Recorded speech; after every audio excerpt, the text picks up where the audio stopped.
What's up, everybody? Welcome back to the Sebastian Scales Show. Been having just a interesting, semi-turbulent couple of days, and it all, I don't know, man. This life is so wavy.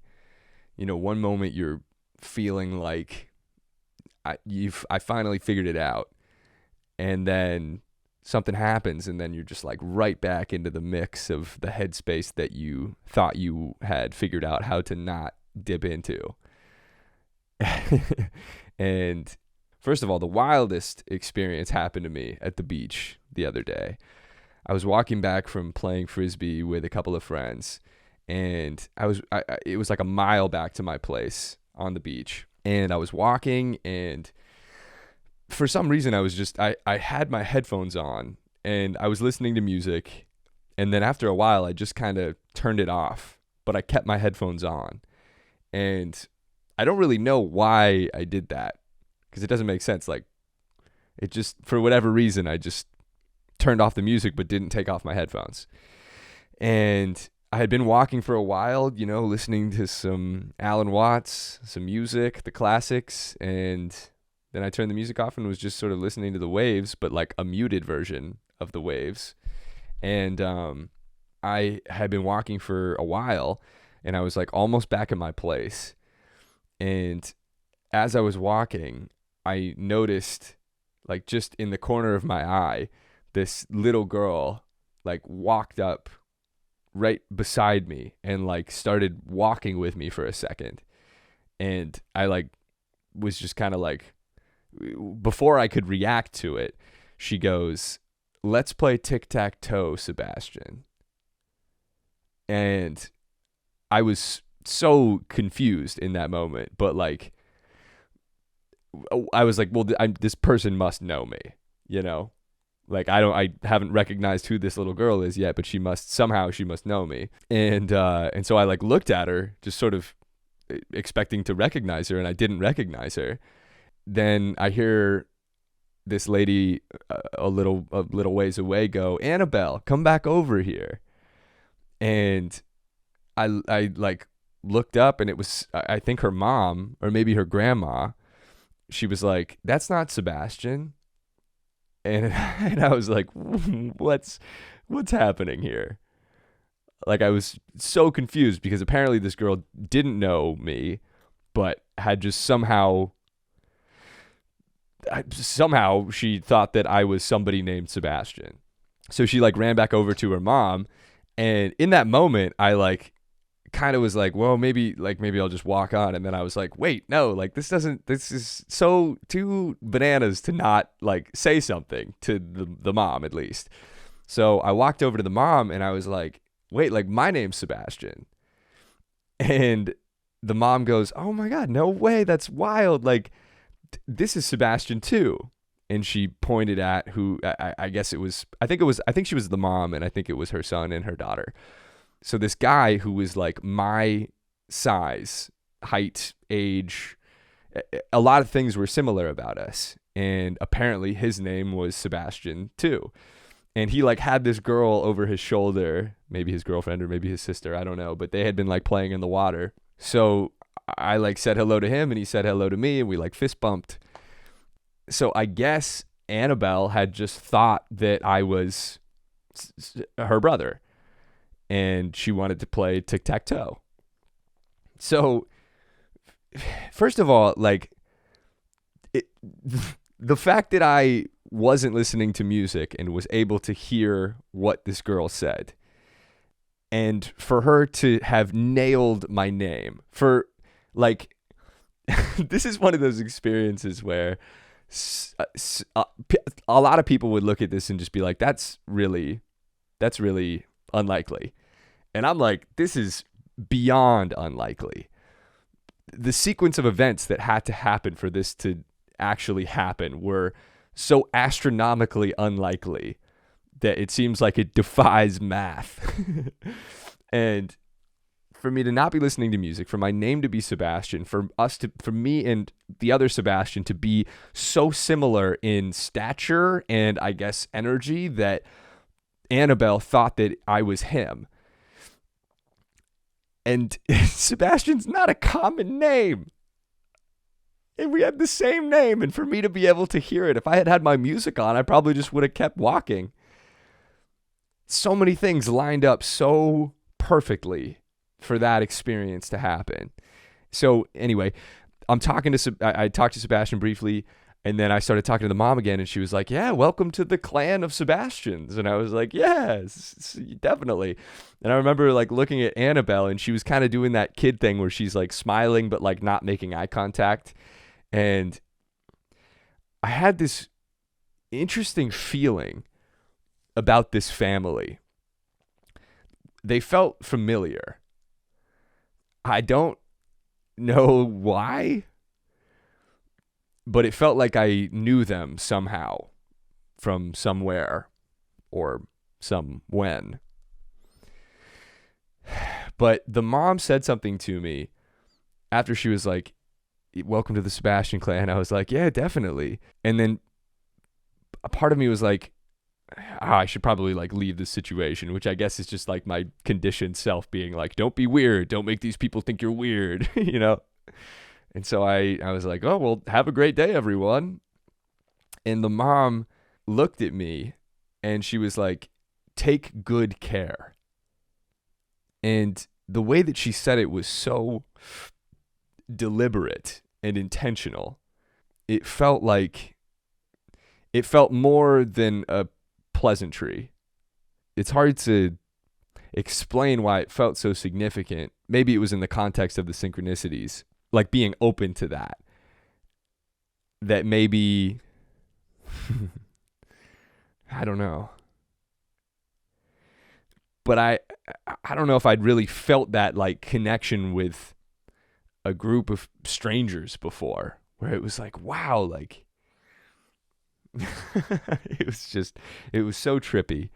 And as I was walking back, I started thinking to myself like, oh, I should have talked to them more. And then I was like, no, that was perfect. The interaction that we had was perfect. Part of me was, thinking like I shouldn't say anything to them in the first place, but it was too cool of a situation, and I had to get some sort of clarity as to what had just happened. So I was walking away and I was thinking about what Annabelle had said prior on that walk back. I had literally been thinking to myself, like, I haven't really seen much magic recently, which is like, what a silly thing. As if all of this isn't magic. As if it's just so normal for us to be human beings walking around. These absolute miracle beings, the culmination of consciousness, of existence, just currently. But I mean that in terms of the things that we talk about on this podcast, like synchronicities. I felt like I hadn't really seen much of like the universal magic in the context of that kind of stuff recently. And sure enough, that's when Annabelle pops up. So it was a combination of that and what she said and what the mom said. But particularly her saying, let's play tic-tac-toe, Sebastian. I felt like that was the universe reminding me through Annabelle that the point of this is to play and to have fun and to enjoy existence. Sometimes these synchronicities, it's funny because I guess it could be it's all up to interpretation, not just synchronicities, but life. You can interpret it as magic, or you can interpret it as just what it is, and that, it's nothing to be excited about. It's entirely up to you. But it's certainly a lot more fun interpreting it in the way of magic. So, yeah, it was really interesting. And I recorded this video after it happened. I went and sat down on the beach before going back into my place. And I recorded the video and just, posted it on TikTok, I think a day later. And there were a bunch of comments, and the comments were either, "This is so cool," "Oh, the universe reminding you to enjoy," and it's you looking out for yourself and reminding yourself that this is a game. And then there were also comments that were like, "You're ridiculous. You're way overthinking this. You're putting way too much arbitrary meaning on this random series of events." And there wasn't really much in between, which I guess is just the nature of commenting. You're not really going to comment on something that you're indifferent about. But it was funny to see the sort of two ends of the spectrum: magic and mundane. And I don't know, I felt so good after that experience and the interpretation that I had of the experience. I just was walking around the rest of the day so giddy and just like, oh yeah, like it's not that serious. And it felt really good. And I felt like there were also a lot of comments of people being like, this is your, like, maybe you in another reality. Maybe that Sebastian is me in another time or another, I don't know. I don't know what to attribute the feelings that I had towards this family to, but it was something, it felt deeper than strangers.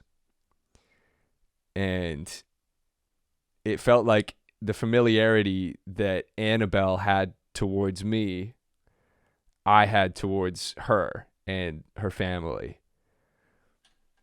And it makes me think that maybe it wasn't just me and Sebastian being similar sizes, and maybe it was more like she felt the connection.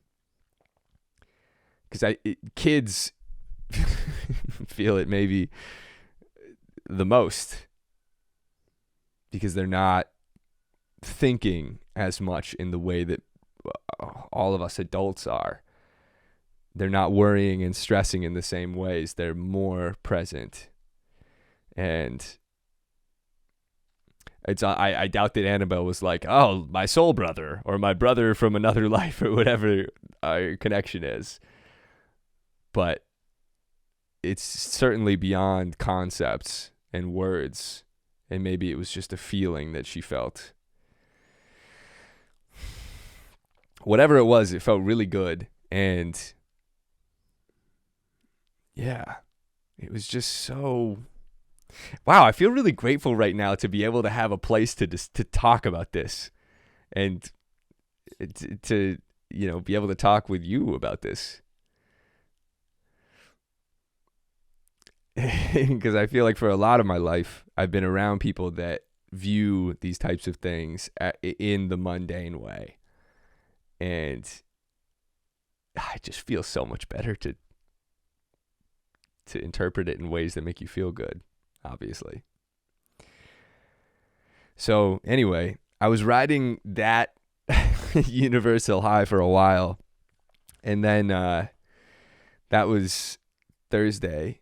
And then Friday night, I had this show, and a stand-up show.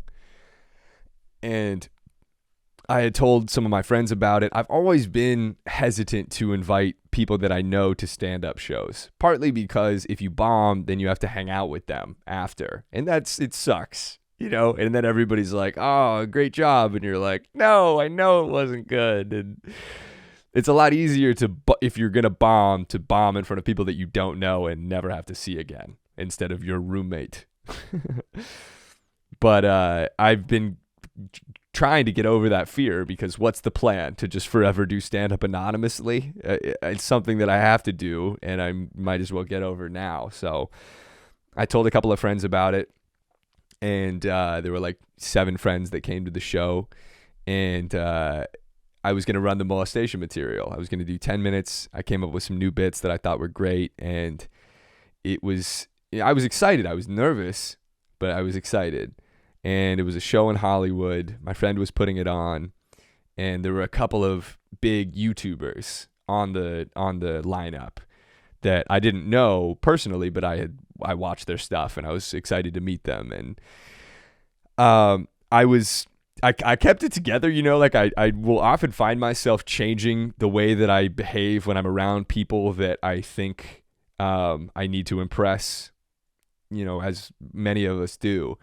But I've become very aware of like the thoughts that pop into my head and the tendencies that I have where I start overthinking instead of just being myself and trusting myself to say something that is authentic in the moment. I will consciously say less things because I'm vetting it. I'm screening what I'm about to say because now I'm around people that I better be funny around. And if I'm not funny around them, then they're going to fight me, blacklist me from YouTube or whatever. So I was sticking with it. I was like, I met one of the guys. I got to the show and I met one of the guys and he was super cool. And we were just chatting, all good. And then there was a moment where it was like, they had like this lobby area and then the theater. And in the lobby, everyone was just kind of hanging out before the show. And there was a moment where there were two YouTubers, one really big, influencer guy, and then me. And three of them were sitting down and I was standing. And I realized that I hadn't said anything in like 2 minutes. And I was just standing there. And I was like, you got to get the fuck out of this situation, you freak. I felt like I felt like they were all just thinking about how weird it was that I was standing there not saying anything. And instead of just sinking into the moment and enjoying being around these people who I admire, I felt like I needed to change myself in order to make this experience acceptable.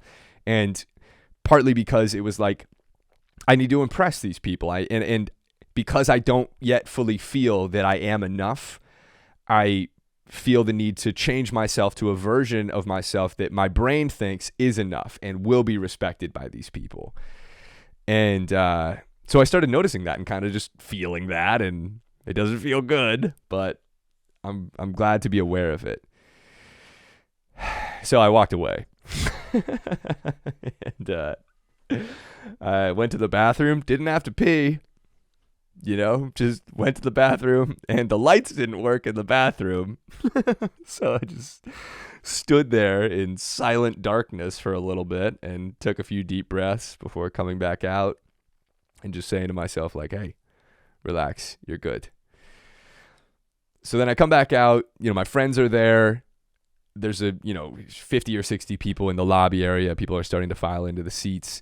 And as the show's like getting close to starting, like a couple of like enormous YouTubers show up. These are people that I've been watching for years who I love their content. And that feeling that I had before with the people that I was standing while they were sitting with, it compounded.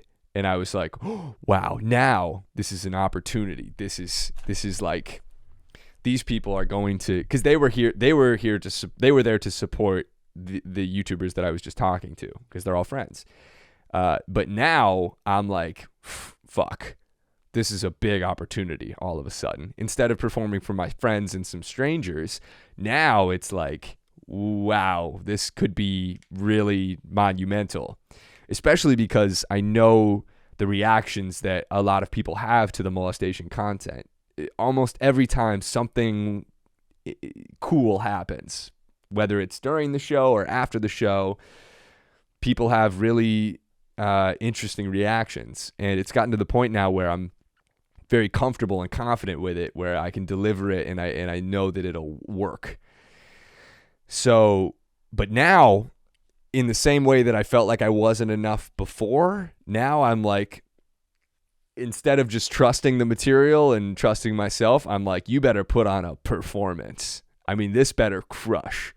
And I'm like immediately creating scenarios in my head of what they're going to say to me after the show and what's going to have all these amazing opportunities. Come be in our YouTube videos because we love your stand-up, just immediately seeing all of these outcomes that could happen in this experience that would require me to be better than I am normally. Or just, I just started putting so much pressure on myself. And I was talking to one guy, and one of the YouTubers came over, and the three of us were talking, and he was so cool. They were both so cool, so nice. And it was this guy, Ryan. We were just sort of joking, and I was settling into, making jokes and not just being starstruck, but just relaxing a little bit, and it was good. And then the two of them walked away, not because they didn't want to talk with me. I hope, now that I'm saying it, that could have been a possibility. But the conversation ended, and I went and said hello to the other big YouTuber. And I was like, hey, what's up, man? Love your videos. And he was like, oh, okay, cool, thanks. I'm sure I'm the millionth person to say that to him. But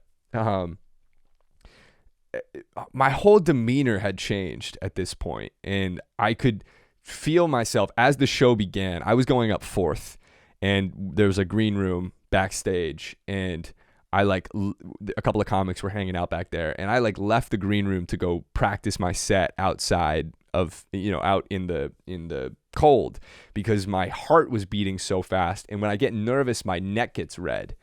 And so I was trying to calm myself down by breathing, and then also being in the cold makes it easier to bring your heart rate down. So I don't know if that's actually scientifically true, but it felt good because I was so nervous to be in the cold. Anyway, I'm running my set, and I'm going through it, and and I know this set already, but because now there's these people are here, I feel like I have to get it down so fucking, there's no room for error now. And if there's one thing I've learned doing stand-up, it's that the more relaxed you are, the better you're going to do. The less rigid a thing is, the more organic and authentic it feels for the audience. So I can already kind of feel this feeling of just needing to be more than I am. And I'm listening to the other comedians' sets and thinking, wow, that's a lot of laughter. That's a lot to compete. All of a sudden, these people that I'm performing with become my competition because of the people that are in the audience. Instead of viewing us as a team and a unit, let's go put on the best show possible. It's now me and my ego trying to get something from the experience. So things are off, already. And the guy, my friend who was putting on the show, Austin, does impressions, and he was doing an impression of Joe Biden before I got on stage. So we did Joe Biden's impression, obviously did great. He's a super talented guy. And then he brings me up as Joe Biden, and he calls me Sebastian Scales. And so I leave the green room, go on stage, and as I'm going on stage, I'm in my head, I'm okay, he just fucked up my name, but is that part of the bit? Because he's Biden, and his whole thing was forgetting stuff or getting details wrong. And instead of going with that first thought and feeling and trusting that that would be a funny thing to say, I was nope, stick to the routine, stick to the plan, rigid, bam, bam, bam, joke, joke, joke. So immediately I went against my gut instinct. Before I had even said anything on stage, I'm nope. And it could have been so good, and I've replayed this fucking moment in my head so many times since Friday. It's Tuesday now. I could have been is that Joe Biden? Was that Austin doing Joe Biden, or are we just not as good of friends as I thought we were? Something like that to lighten the mood. And I realized from this set in particular that it's hard to just dive into child molestation. I've been doing it a long time, but generally starting with something else is a good way to lead into it. But again, because I had this idea in my head of this needs to go this way, I just stuck with the material, which is not always a bad thing. But if you're actively saying to yourself, no, don't do that, that's not going to be funny on stage. Chances are that mentality and thought process will trickle into the rest of the performance. So I started with my set, and just started right away with child molestation. And you can kind of get a feel, I've done it long enough now where I have material that works, so I know that the audience will laugh, but it's a question of how long do they laugh for. And with molestation material in particular, it's like if it's short laughter, it's tough. If it's long laughter, I mean, maybe this is just any material, but the laughs were short. I mean, I would say a punchline and it would be like, ha ha ha, and then silence. And it was just, everything felt off. It was so hot on stage from the lights that I kept like licking my lips because I was convinced that I had shit. Part of it is that I'm growing out this puby mustache. I'm just realizing I'm like, I like lick it a lot, which is like not a great thing to be doing on stage. But I was convinced I was getting like dry mouth, and then the dry mouth was getting like into my mustache. This is what I'm thinking while I'm doing stand-up comedy about getting molested as a kid. It's like kind of a recipe for disaster. This is my head. I'm not in the moment. I'm in my head. My attention is internally. So I'm thinking about how the laughs aren't super long, how I fucked up that. I should have said something different at the beginning. My mouth is too dry. I'm not relaxed. I remember at one point I have this joke about Heelys, which is, pretty consistently one of the biggest laughs of the set. And I hit that final line of the Heelys bit, and the laughter died out fast, and I was like, this is gonna be tough.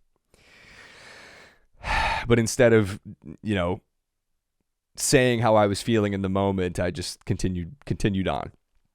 And it just, I felt my own belief in myself crumbling.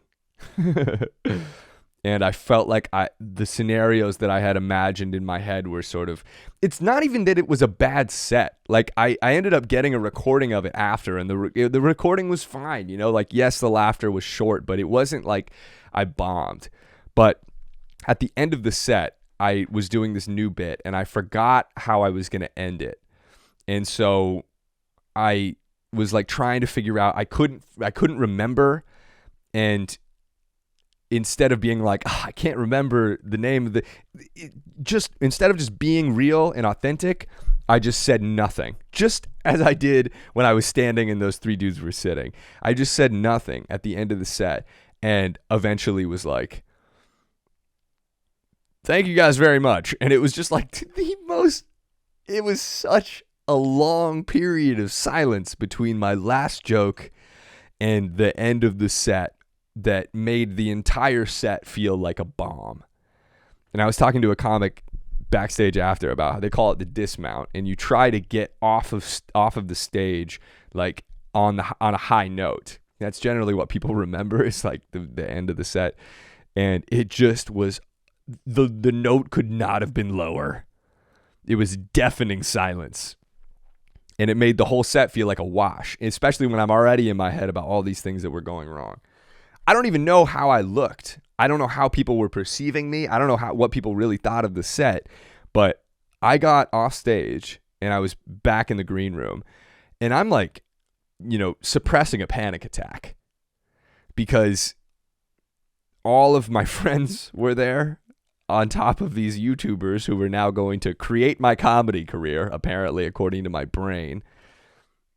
All of these scenarios that I'd imagined and then attached weight of, career success, self-worth. Like, if I could get in that video, then I would feel okay about myself, which I know is not the case, and I know is not true. Is this too? Well, the lighting's a bit weird, but that's okay. I had attached myself to these outcomes, and when I was convinced that none of them were going to happen. Even before anyone had talked to me after the show, I was like, nope, I'm a failure. Immediately. one of my friends who was at the show, he texted me and he was like, crushed it with 2 exclamation marks. Not that the exclamation marks are significant, but I was so grateful to receive that text from him because like I remember the producer of the show like didn't say anything to me when I got backstage, and I was like, fuck. Because you know when you're in a negative headspace, your brain continues to find things that confirm the belief that you're having and the headspace that you're in, and positive as well. That's why it's so important to remain in a positive headspace and focus on things that make you feel good. But in that moment, him not dabbing me up or whatever meant that he thought that I bombed too. My brain's confirming my own belief through this guy who, by the way, is also performing multiple times during this show. He's doing multiple different characters. Who knows if he even listened to my set? He could be freaking out backstage, having anxiety too. But my brain's like, nope, that's what he means by that. He hates you now, etc. So I'm texting my friend back and forth like, yeah, dude, I feel like I fucked up the ending. He was like, dude, didn't even notice. And then my brain's like, that's what you would say because you care about me and you want me to feel good. You wouldn't say, yeah, you fucked up the ending. You would. So I'm like, now what's happening is reality is colliding with my mental reality. Reality, my friend who watched the performance, is saying, great job. My head's like, no, that's not what happened. And I know that for a fact. Therefore, you're just saying this to make me feel better. So I felt like and this is where anxiety is so wild because it cuts you off from reality. Your whole mental existence becomes your reality. And if that's a negative thing, if you're thinking negatively, it just spirals. So I was bugging out backstage, and I went out to the lobby area, and there was nobody out there, and I was just kind of sitting there by myself. And then my friend Ryan, who had sent me the text, happened to come out and go to the bathroom. And so he talked to me for a while and was like, dude, like I explained to him what I was feeling and how, and he, I talk about anxiety and stuff often. And I was talking about, I'm freaking out, yada, yada, yada. And he was like, dude, like it was a good set. Like I genuinely don't know why you're feeling like this. Like, people liked it. People thought you were hilarious. You were hilarious. But my brain just like wasn't having it. And I was like trying to like keep it together because I knew I was going to have to interact with a bunch of people after this show. My friends came out to Hollywood from the west side of LA, which is like an hour drive. I can't just leave the show, But that's what my brain wanted me to do, was just like go home and go to bed. So I didn't do that. He calmed me down a little bit, but I was still for sure freaking out. And I know I was freaking out because I immediately went and grabbed a White Claw. And I obviously drank some, but I was grabbing that White Claw not out of enjoyment and relaxation. It was give me something to focus on that's not my thoughts for a moment, or something like that. It just felt like I wasn't even tasting the White Claw as I was drinking it. I was just drinking it to be doing a thing. Or just, yeah. It was trippy. So I went like into the theater for the last couple of sets and watched some of the show, and people were really funny. People did really well. And because I was now in this headspace of me against the world, I felt worse about myself the better other people did, which is, I think we've talked about this on the podcast before, but what a nightmare of an experience. Instead of feeling good for the people around you, and that's requiring other people to have a shittier existence themselves for me to feel okay, which is not how I want to live my life. But in that headspace, it's hard to snap out of it. So anyway, the show ended and I was standing outside and like I said, I get a lot of really interesting interactions with people. I have a lot of really interesting interactions with people after shows like this. And oftentimes people will tell me that they were molested too, or they've been through something similar, or all sorts of different things. And my friends came up to me first And they were all like, everyone gave me a hug, and they were all like, that was so cool, dude. A lot of these people I've never seen me perform before. And I turned to Ryan at one point and I was like, I'm convinced that they're all lying. Also, just to clarify, my friend's name was Ryan, but also there was a YouTuber named Ryan. So the Ryan that I'm talking about here is my friend. I feel like they're all lying to make me feel better. So my brain just will not accept reality. And it's crazy because in that moment, it felt like no matter how many people said great job, I was not going to believe them. Even the YouTubers.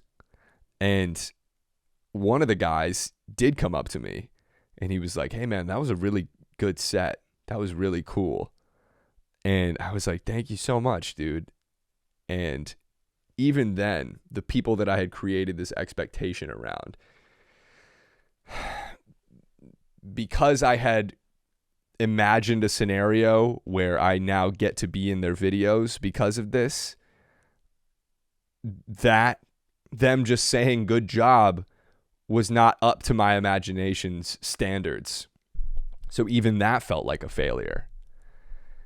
And rather than being open to whatever's happening in reality, my brain's like, unless it's exactly like the audacity to think that I figured out the optimal way for life to go. That's what's so wild about worrying in our egos, is it's like, no, we think that we know what's best for us and the world, but we have no idea. We never know. And that was why. So there were 3 main YouTubers, and one of the guys didn't say anything to me after. And I was convinced that was because I had a horrible set and because he hates me now. Standard. The other guy said, great job. I hadn't talked to that guy yet. And this is the guy who I just brought up, and he was like, that was really cool. Awesome. So significant. So meaningful. The third guy, who I had talked to earlier, Ryan, he came up to me at one point, and without saying a word, he just gave me a really big hug. And then he kind of ran off.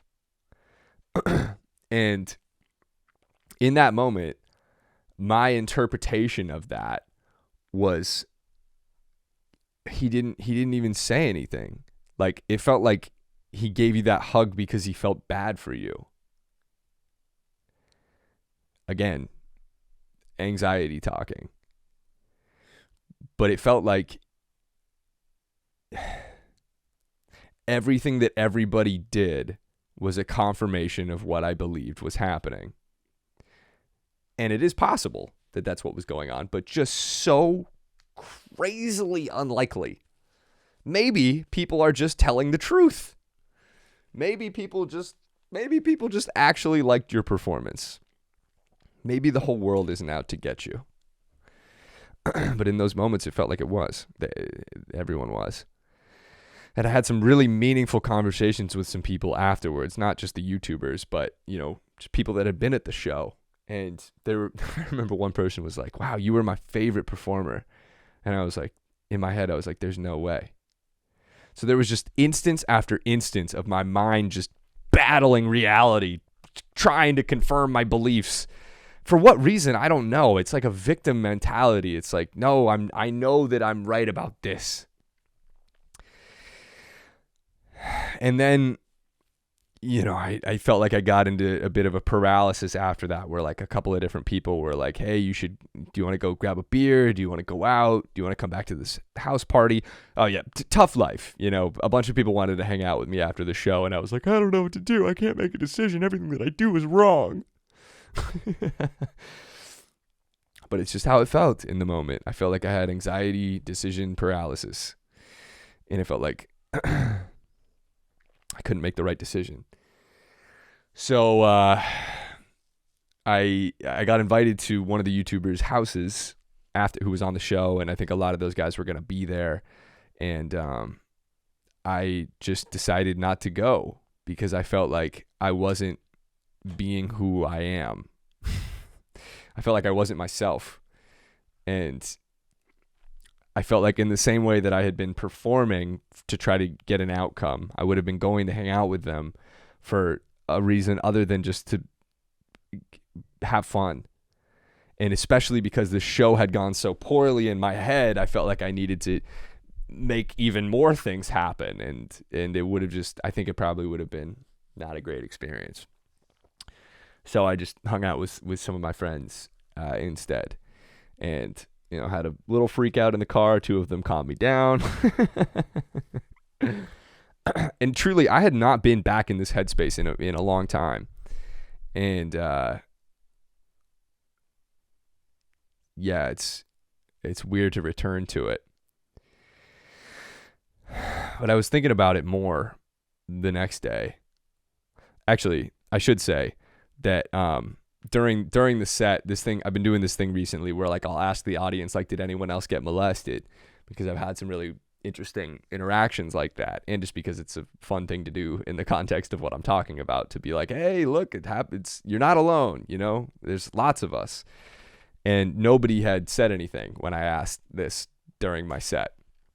And I felt like that was, of course, turning the attention on me again. I thought that was a product of me not being funny enough or not feeling comfortable enough.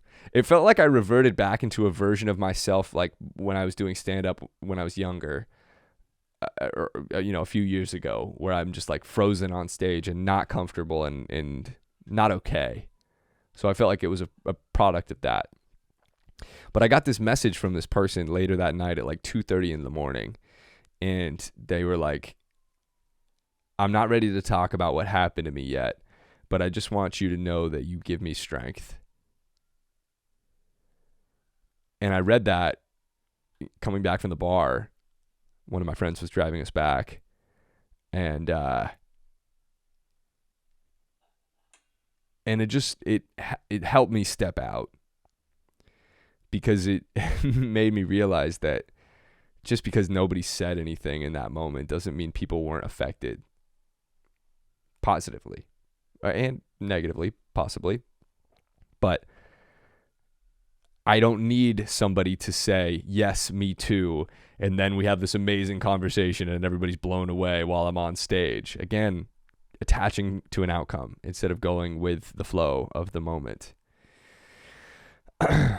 And so it was very serendipitous timing, because I was questioning so much about myself and my life path just because of one set that wasn't even bad.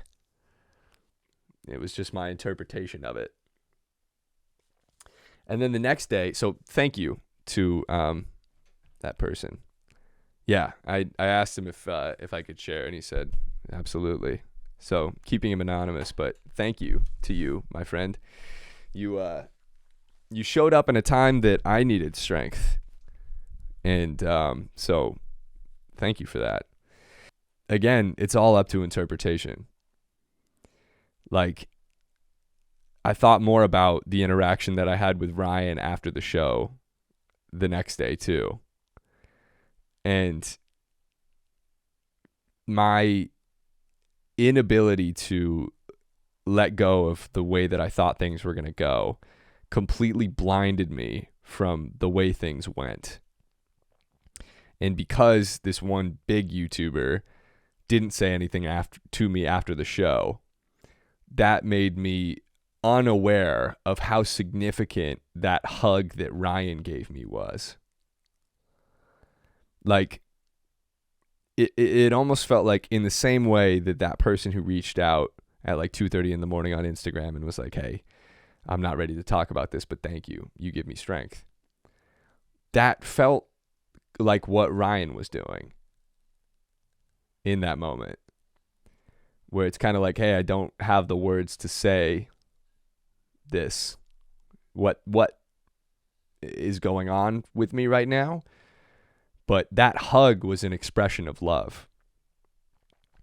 And maybe he hugged me because my set was bad and he felt bad for me and he just wanted me to feel okay. Either way, it was a loving expression that I couldn't tap into the significance of, because I was too wrapped up in my own head and the way I wanted things to go. But in reality, that hug was in many ways more significant than anything anyone could have said.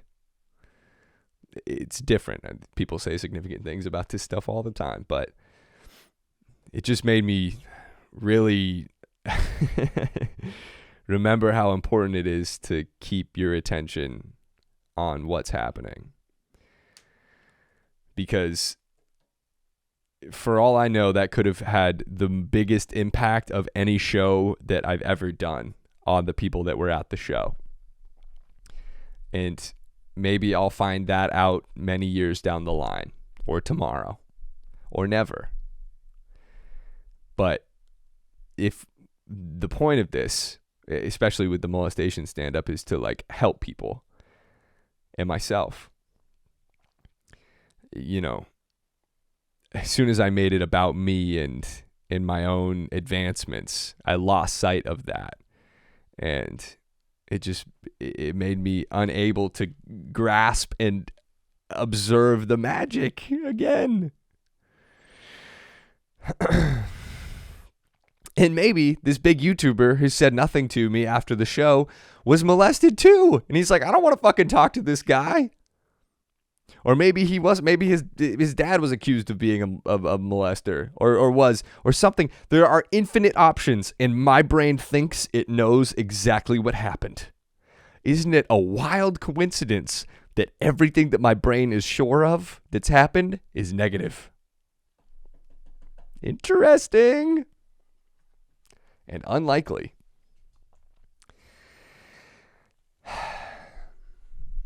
So I've been trying to step out of this a little bit the last couple of days, as much as possible. I think part of it too is that, like my friends who I know and love would not stop loving me, even if that whole show, nobody laughed. If I bombed the entire show, they would still be my friend. But I created this I felt like I didn't live up to the expectations that I don't know they had and probably didn't have. And so I felt like I let them down, and I let myself down, and I let my career down, and all of these things that I had no confirmation at any point that this is actually what was going on in the minds of other people. I took my own insecurity and negative perception of an experience and projected it onto the entire audience. And and then ignored everything that was contradictory to what I had convinced myself was going on. And then experienced the emotional turmoil of, one, believing that all of this is what was going on, and then two, the resistance to reality. So it was intense. And it's Tuesday now. I mean, Saturday I was freaking out. Sunday I was freaking out. I spent 6 hours walking around on Sunday. Like just walking around with no destination. Just attempting to clear my head. And it worked to some extent. But it is nuts to slip back into that anxiety and to remember how debilitating it is and immobilizing. And I felt like I couldn't hang out with people. And then I didn't really have a reason to not hang out with people, which made me stressed about saying no, because I feel like I need to have a reason. It never stops unless you become aware of it and take conscious steps towards letting go of these thoughts. And now looking back on that experience, I'm like, even that is significant. I feel like sometimes anxiety is preparing us. It's almost like an egoic attempt to keep you in this space that your ego thinks you need to be in order to stay alive. It's like a last ditch attempt to keep you safe when you're inevitably heading in the direction of a more peaceful, harmonious existence. Because that whole show, I could have let go. I could have let go the moment my set ended. And I could have just been with the comedians in the green room. I could have been with the people after the show. I could have been with the YouTubers, my friends, the strangers that I didn't know. I could have been present and existed in this universal moment with those people. And my thoughts kept me out of that. So here I am working through it, attempting to. And, it's just funny to look back on it and think how wrong I may have been. And then when I got the recording and I was like, oh shit, I was really wrong. But then just, instead of then beating myself up about because I beat myself up for a while about not going to the YouTuber's house after because, you could have gotten it together. You could have pulled it together. Just trusting that this is exactly the way things were supposed to go. And for me, it feels like realizing that hey, I'm not going to keep doing this. I'm not, because in any moment during that night, I could have come back into reality, but I was just unable to, egoically, I guess. And sometimes you need a really intense experience like that to sort of shake you back into reality. And I was walking near the Venice canals, and there was just this moment that I had where it kind of felt like I was tripping. I was sober, but I was moving really slowly, and I just started, my thoughts just stopped for a moment. And it just felt so peaceful. So, ideally it wouldn't take 6 hours of walking to get to that point, but, I don't know. In the same way that I choose to view the world as magic, I also choose to view every moment as significant. And there were so many lessons that I took away from that anxious experience, including bring a water bottle on stage so your fucking mouth doesn't dry out, and have more fun. Have more fun on stage. Play. It's a game. Let's play tic-tac-toe, Sebastian. It's not so serious. And instead of focusing on being grateful for the amazing, loving people that I have in my life who came to that show, and the amazing people that put it on, and the people that said all these things to me that were so heartfelt, and it's up to us. Where do you want to put your attention? And yeah. Let me see if there was more that I was going to say. Oh, yeah. Oh, I forgot about this. Dude, when I was sitting out in the lobby tripping out, I literally envisioned a person in the audience as I was getting off stage turning to their friend and saying, "Thank God that guy's done." Talk about anxious hypotheticals. I just created a imaginary member of society and the human race who watched my show and hated it so much that he turned to his friend and said, "Thank God that guy's done." And just also, of course, assuming that his friend was like, yeah, he sucked. And not like, I thought he was pretty good. Just a ruthless projection of insecurities onto the external world for no reason. It's if you can think that, you can think people in the audience turning to their friends and being like, that was incredible. But we only focus on the negatives because we think that the negatives are what we need to worry about and spend our time thinking about because we need to survive. And these people who are mad at me for having a bad set are going to harm me somehow after. Or at the very least, my ego and image of myself is going to be tainted because these strangers thought that it was bad. Even though I don't know that. I have no confirmation of that. And until you have confirmation, it's silly to worry about it.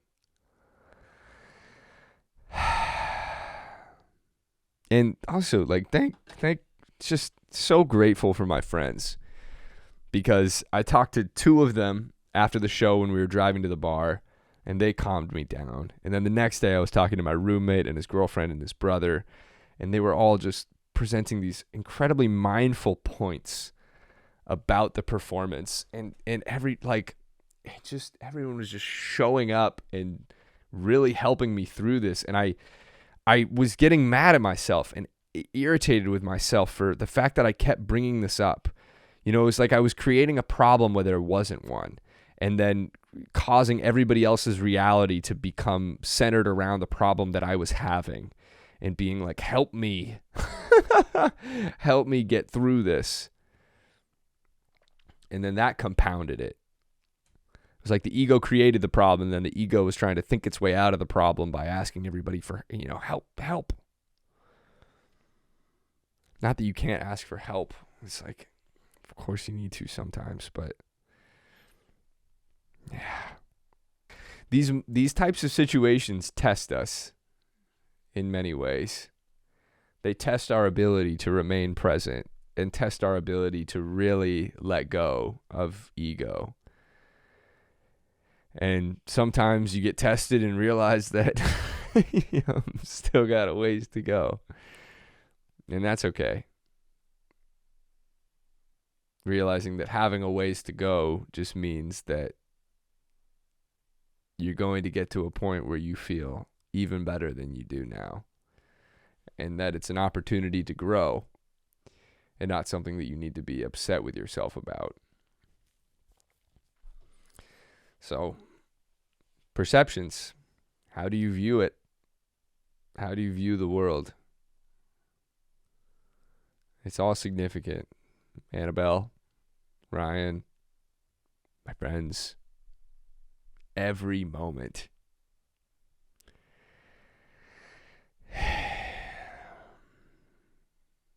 It's more fun to feel that way, so I'm going to keep doing it.